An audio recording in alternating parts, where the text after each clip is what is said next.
नमस्कार दोस्तों, मेरे YouTube चैनल पर आपका स्वागत है। आज की कहानी है जो पति अपने पत्नी के सम्मान की रक्षा नहीं कर सकता, उसे पति कहलाने का कोई हक नहीं है। आज घर में बहुत चहल पहल थी। सोम और नीरा की शादी की वर्षगांठ थी। दोनों का पूरा परिवार और सगे संबंधी इकट्ठे थे। औरतें अपनी आदत के अनुसार नीरा को मातृत्व का आशीष दे रही थी। नीरा की काकी सास, अरे शादी को पूरा साल हो गया है, अब कब तक हमें वंचित रखोगी? बस जल्दी से पोते का मुंह दिखा दो, फिर हम भी गंगा स्नान कर लें। सुनकर नीरा शर्मा गई और सोम भी हंसते हुए, हाँ हाँ काकी, हमारे बच्चों को आप ही पालना, फिर वो दादी दादी करेंगे तो आप ही परेशान हो जाएंगी। सब हंसने लगे। रात को खाना खाकर सब मेहमान चले गए। नीरा ने सोम से बच्चे की बात की तो सोम कहने लगा, अरे क्या तुम भी औरतों की बातों में आ गई? अभी 1 साल ही तो हुआ है शादी को, तुम चिंता मत करो। अब मेरा प्रमोशन होने वाला है, फिर देखो मैं बच्चों की लाइन लगा दूंगा। कहते कहते दोनों हंसने लगे। दोनों आपस में खुश थे, न कोई चिंता न कोई अनबन। नीरा ससुराल में सबकी चहेती थी। वक्त कब गुजर गया पता ही नहीं चला। शादी को 3 साल हो गए थे। नीरा की सास व अन्य परिवार की औरतें बस एक ही रट रखती कि घर में किलकारी कब गुजरेगी। उनका दबाव भी स्वाभाविक था। आखिर दादा दादी को पोते पोती की कितनी चाहत होती है। नीरा समझती थी इस बात को। वो भी मातृत्व सुख भोगना चाहती थी। उसे भी चिंता होने लगी कि आखिर वो अब तक इस सुख से वंचित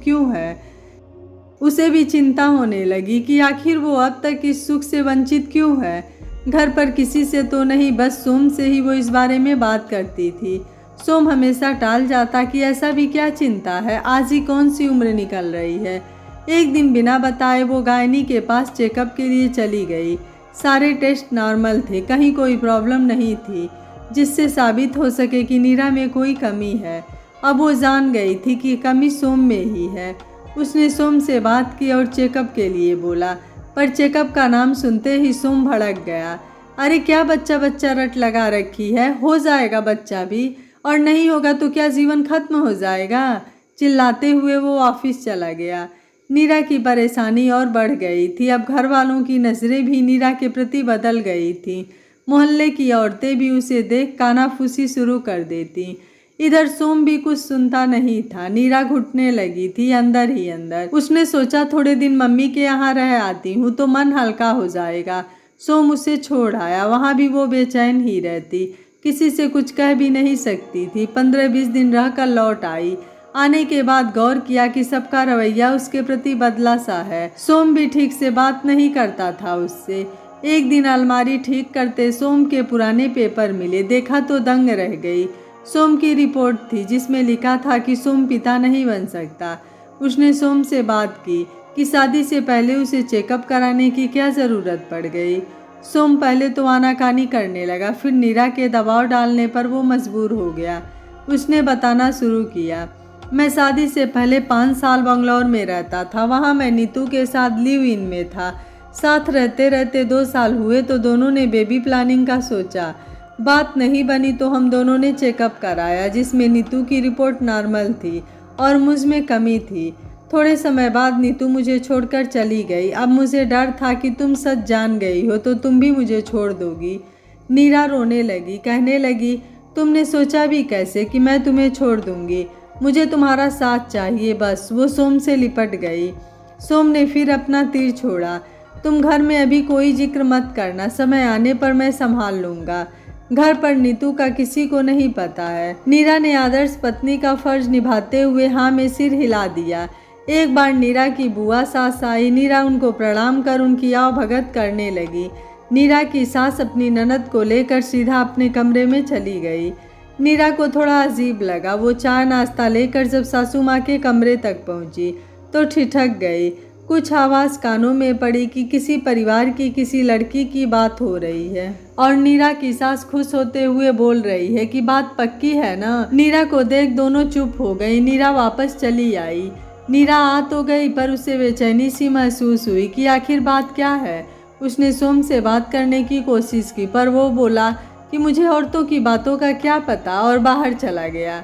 सोम की बुआ 2-3 दिन वहीं रही। ननद भाभी में गुपचुप बातें चलती रहती। नीरा को खटकता पर किसी से कुछ कहती नहीं। खैर उसने सोम पर दबाव डाला और सोम को बताना पड़ा, देखो नीरा, तुम मुझे या मेरे परिवार वालों को गलत मत लेना। हम सब तुम्हारी बहुत इज्जत करते हैं, खासकर मैं। माँ को बच्चा चाहिए जो मेरा हो, इस घर का चिराग हो। माँ जबरन मेरी दूसरी शादी करवा रही हैं, उन्होंने कोई लड़की भी देख ली है शायद।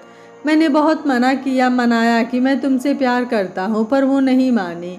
वो सोचती हैं कि तुम्हारी कमी की वजह से उन्हें चिराग नहीं मिल रहा। नीरा ने खुद को संभाला और बोली, तो तुमने उन्हें बताया नहीं कि कमी कहाँ है? नीरा की बात स्पष्ट और कठोर थी, जो सोम के पौरुष को चकनाचूर कर रही थी। सोम सहमा पर गर्वित सा बोला, मैं उन्हें नहीं बता सकता सच। अब देखो यार, स्थिति को समझो ना। मैं कैसे? देखो, मैं न सच बता सकता हूँ, न उनका ज़्यादा विरोध कर पाऊँगा। तुम जानती हो उनका स्वभाव, ऊपर से बुआ और काकी का साथ। नहीं, मुझसे न होगा। काका, क्या मतलब न होगा?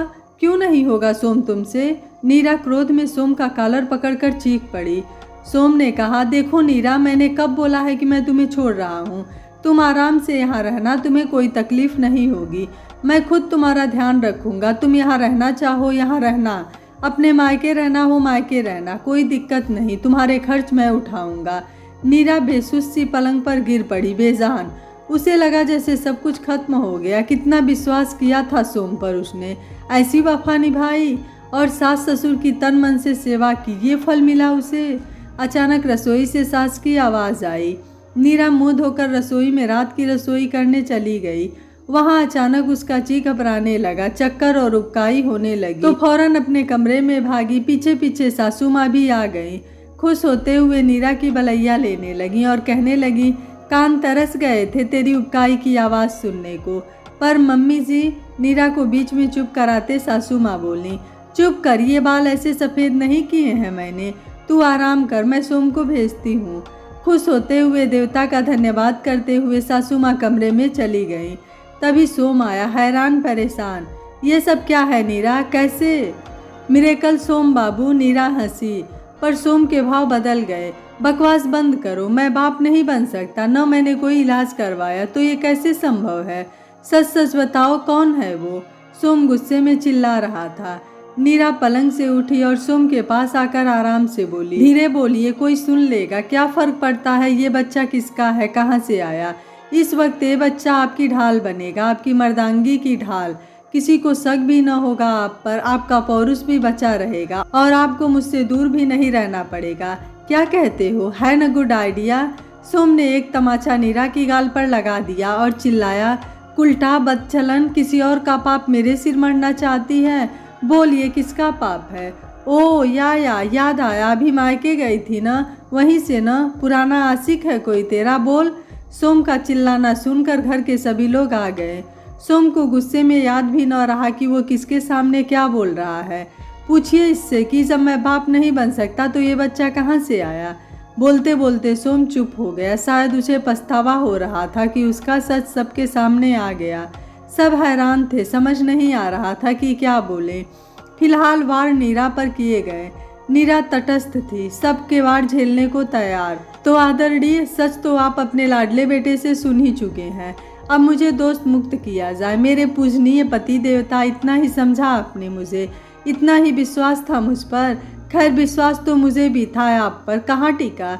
आपके पौरुष के आगे चूर चूर हो गया। बुआ जी, मम्मी जी, आप अगर सोम की 10 शादियाँ भी करा देंगी तो भी आप दादी न बन पाएंगी। ये बात आपके बेटे ने खुद आपके सामने स्वीकार की है। और मैं माँ बन सकती हूँ, ये भी नीरा बोलती जा रही थी और सब सुनते जा रहे थे अवाक। मुझे एकादशी व्रत की वजह से जरा सा बीपी क्या हुआ? सोम, तुमने तो मुझे उल्टा बदचलन की डिग्री थमा दी। अरे खुद तो शादी करने चले थे झूठी शान के लिए। करो शादी, क्या होगा? कब तक भागोगे सच्चाई से? मैं इतने समय से चुप थी, मर्यादित थी, सब झेल रही थी, पर एक शब्द न निकाला मुँह से तुम्हारी खातिर सोम।